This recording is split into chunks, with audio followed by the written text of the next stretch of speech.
not want a situation we will have votes without voters. And that is a practice which is there in West Bengal.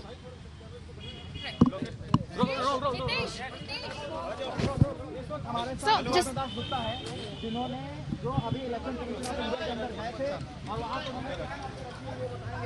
Sir आप election commission of India के अंदर गए हुए थे बंगाल को लेकर अरे यार votes without voters and that is a practice which is there in West Bengal. Role इस वक्त हमारे साथ स्वप्न दास गुप्ता हैं जिन्होंने जो अभी इलेक्शन कमीशन ऑफ इंडिया के अंदर गए थे और वहाँ पर उन्होंने क्या मांगे रखी।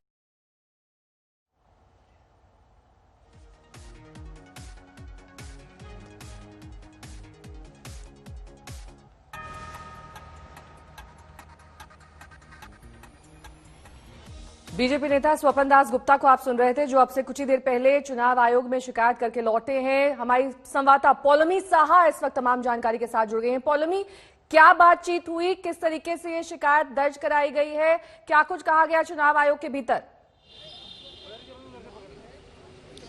कुछ 3 मुद्दे उठाए गए हैं बीजेपी के इस डेलीगेशन के द्वारा इलेक्शन कमीशन के सामने। एक तो जो हिंसा की वारदातें हैं जो पश्चिम बंगाल में कॉन्स्टेंटली इंक्रीज हो रही है, जेपी नड्डा के कॉन्वॉय पे जो अटैक हुआ और ऐसे कई सारे इंसिडेंट्स पॉलिटिकल वायलेंस के जो सामने आ रहे हैं, तो बीजेपी ने मांग की है सेंट्रल इलेक्शन कमीशन से कि सेंट्रल पुलिस फोर्सेस की डिप्लॉयमेंट हो जानी चाहिए वेस्ट बंगाल में। एक बहुत ही अहम बात जो बीजेपी ने कही है इलेक्शन कमीशन को, वो ये है कि section 15 of the people's representation, the representation of peoples act के तहत एमसीसी लागू हो सकता है ना। सेक्शन 15 का कहना यह है कि 6 महीने पहले ही, इस 6 महीने तक इलेक्शन से पहले ही मॉडल कोड ऑफ कॉन्डक्ट लागू हो सकता है। तो वो बीजेपी की मांग है कि अभी से आप जल्द से जल्द हो सके तो मॉडल कोड ऑफ कॉन्डक्ट लागू कर दीजिए।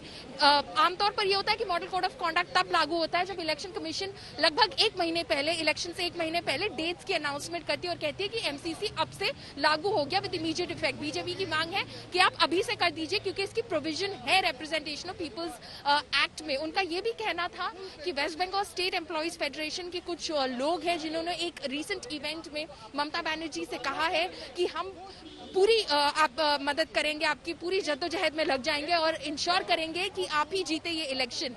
इन एम्प्लॉयज फेडरेशन को किसी तरह के प्रोसेस में इन्वॉल्व ना करे इलेक्शन कमीशन, क्योंकि इलेक्शन कमीशन स्टेट एडमिनिस्ट्रेशन की पुलिस फोर्स, एम्प्लॉयज वगैरह को इस्तेमाल करती है इलेक्शन कमीशन इलेक्शन कंडक्ट करने के लिए। तो बीजेपी ने मांग की है कि इस West Bengal state employees federation से जुड़े हुए किसी भी इंसान को प्रोसेस में, आप इलेक्शंस कंडक्ट करने के प्रोसेस में मत इस्तेमाल कीजिए। सो ये मांगे हैं जो बीजेपी ने रखी है। और ये भी कहा है कि जो ड्राफ्ट वोटर लिस्ट बन रहा है वेस्ट बंगाल में इस वक्त जो तैयारियां हो रही है उसमें ऐसा लग रहा है कि अचानक से नंबर्स बढ़ रहे हैं वोटर्स के, और बीजेपी की आशंका ये है कि शायद बांग्लादेशीज और रोहिंग्याज को इस्तेमाल किया जा रहा है।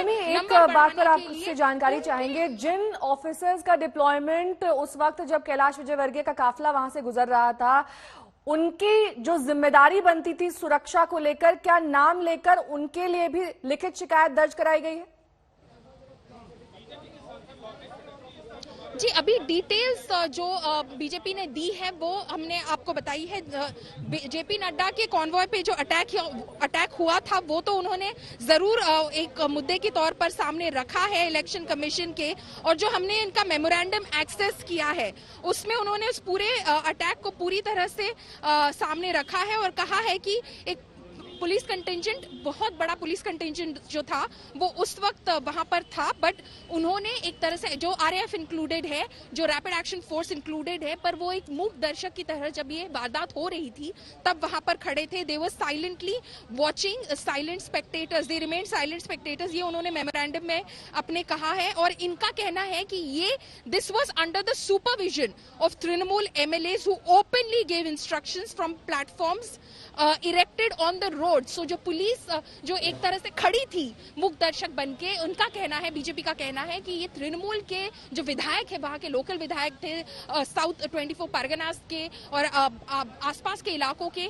इनके इंस्ट्रक्शंस पर पुलिस कुछ नहीं कर रही थी वहां पर। तो ये इन्होंने सामने रखा है और इनका कहना है कि जो 132 बीजेपी वर्कर्स हैं आज तक मारे गए हैं पॉलिटिकल वायलेंस के चलते, और इसीलिए उनका कहना है कि जो स्टेट पुलिस है वो अपनी रिस्पॉन्सिबिलिटी नहीं निभा रही है और इसीलिए सेंट्रल फोर्सेस का डिप्लॉयमेंट बहुत ज्यादा। पौलमी, क्या इस बात की समीक्षा करने वहां पर चुनाव आयोग की टीम पहुंचेगी कि वहां पर जो व्यवस्था है, जो कानून को लेकर लगातार सवाल उठाए जा रहे हैं बीजेपी की ओर से, उनके कार्यकर्ताओं की हत्या का मामला सामने आ रहा है, इसकी समीक्षा चुनाव आयोग की कोई टीम करेगी, किसी का गठन किया जाएगा?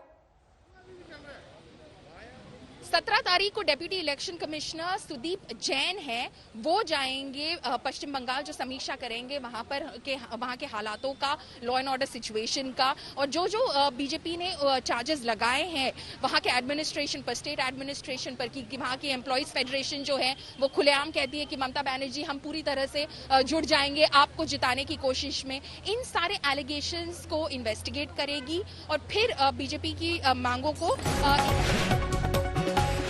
पौलमी से हम बातचीत जारी रखेंगे। इस बीच बड़ी खबर आपको बता दें, चुनाव आयोग की टीम पश्चिम बंगाल जाएगी, वहां पर समीक्षा करेगी हालात की, क्योंकि लगातार पश्चिम बंगाल में हो रही हिंसा को लेकर सवाल उठाए जा रहे हैं। 17 दिसंबर को बंगाल जाएगी चुनाव आयोग की टीम। पौलमी, आप अपनी बात को आगे रखिए। जी, सुदीप जैन है डेप्यूटी इलेक्शन कमिश्नर, वो जाने वाले हैं पश्चिम बंगाल 17 दिसंबर को। आप जानते हैं कि 19 दिसंबर को अमित शाह खुद पहुंचने वाले हैं 2 दिन के अपने दौरे पर पश्चिम बंगाल। सुदीप जैन जो है 17 दिसंबर को पहुंचेंगे। बीजेपी ने काफी सारे एलिगेशंस लगाए हैं कि लॉ एंड ऑर्डर की सिचुएशन बहुत ज्यादा खराब है पश्चिम बंगाल में, जो हिंसा की वारदातें हैं, पॉलिटिकल वायलेंस जो है इंसिडेंट्स वो बहुत बढ़ते जा रहे हैं, और जो पुलिस वहां की है वो मूक दर्शक बनी हुई है।